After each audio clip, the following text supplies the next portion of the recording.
So I don't like his politics, but I've always liked that song. And that's from 1984, the year that I was born. And Born in the USA is the album, just as I was born in the USA. The person, Justin, representing Jinkajabo or whatnot. Anyway, I've got a few different news stories to go over. I don't think, I'm not sure if I'm going to put it all in one video or what. Later on, I think I am going to talk about a young man who was flogged in Iran for drinking alcohol as a child. But anyway, before we get to that, I wanted to say congratulations to France for the World Cup victory. And this is the first cup that I've seen in years that I've caught so many games. I caught a few of them in China when I lived there. And I remember the cup in South Africa when I was in Korea and the Philippines and China. So always an international experience. For third place, I watched it with my English neighbor, which, you know, third place, what does it matter? They were out of the cup anyway. But, you know, a lot of us were rooting for Croatia. And tragically, there's been a lot of suicides in Hanoi because of the cup. And so there were police at Long Bien Bridge. And Long Bien Bridge, of course, anyone who's been to Hanoi knows it, but it's like an iconic bridge across the Red River, few kilometers away from where I'm living. And people were making bets on the cup and jumping off. And so suicides. The problem with suicides, as I was discussing with a friend the other night, is that, well, the debt gets carried over. It's not like suicides back home, where I guess just everything's liquidated. Morbidly, also, we were talking about the possibility of, well, if you die in Vietnam, you know, it takes something like 10 grand to transport your body. So for the record, if I do die here, I mean, I just leave my body here. I'm fine with Vietnam. But that's way dark. I'm not going to die out here. Come on.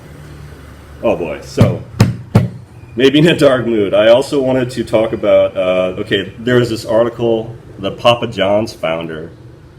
This is off CNBC. John Schnatter. He resigns as chairman after apologizing for N-word comment. And this is another example, just like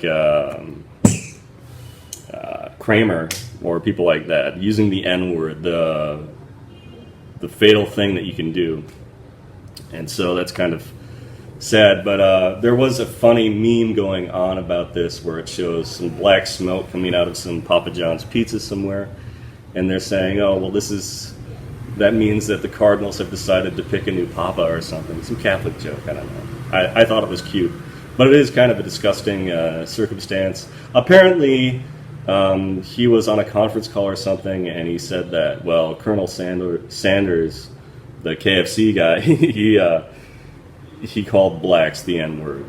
And so he was quoting Colonel Sanders, but he was saying it in a just really bad context. So anyway, link in the description if you are interested. I just remember this guy. He was a very public face on, even back in the 90s, early 2000s, you'd see him in all the ads. And so there was this public persona, which is different. It's different for people like that to make that mistake. Of course, even PewDiePie got in trouble for saying the N-word. But he is kind of like the Jared from Subway guy. Remember him? Where is this wholesome guy? Okay, simple story. He ate the sandwiches and lost weight. Oh, by the way, he happens to be a pedophile. Crazy stuff. Crazy world we're living in. As Ben Shapiro says, it's like drinking from a fire hose. Sometimes there's too much news. So, okay. France wins the cup. Papa John's founder used racial slur, and he's out.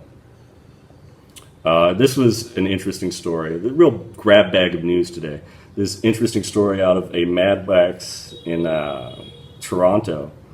Earlier this month, male-to-female transgender filed a $50,000 human rights complaint after a Muslim woman refused to perform a Brazilian wax on his genitals. The unnamed transgender person has repeatedly claimed that he called inquiring about a leg wax. The owner of Mad Wax, the waxing studio based in Windsor, Ontario, Canada, insisted the request clearly indicated his interest in a genital wax.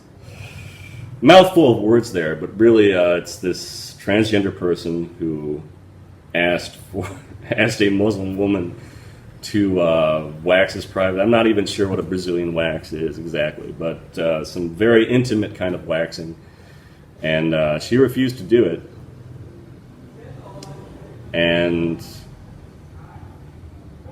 the person who was complaining, she said women have penises and women have balls. And it's amazing, like this transgender stuff. I mean, to one extent, we are becoming a more open society, but to others, we are behind.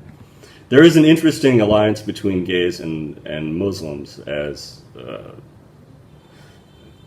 evidenced in there was Afghanistan. They had this big problem where they had soccer players that were transgender, but of course, if they have the operation, that counts for them. And it's better to have the operation than to live as an openly gay man. Anyway, weird stuff. We're living in a strange, strange world. And I'm going to close out with just some footage of some rain that I captured the other day. And it was just, it's just been raining all weekend, and it's just like shorting me out. It's amazing, like, some days it's easier to talk in camera than others. But I will talk about the young man flogged in Iran next, and my feelings about human rights violations in Iran and in Saudi Arabia. Over and out.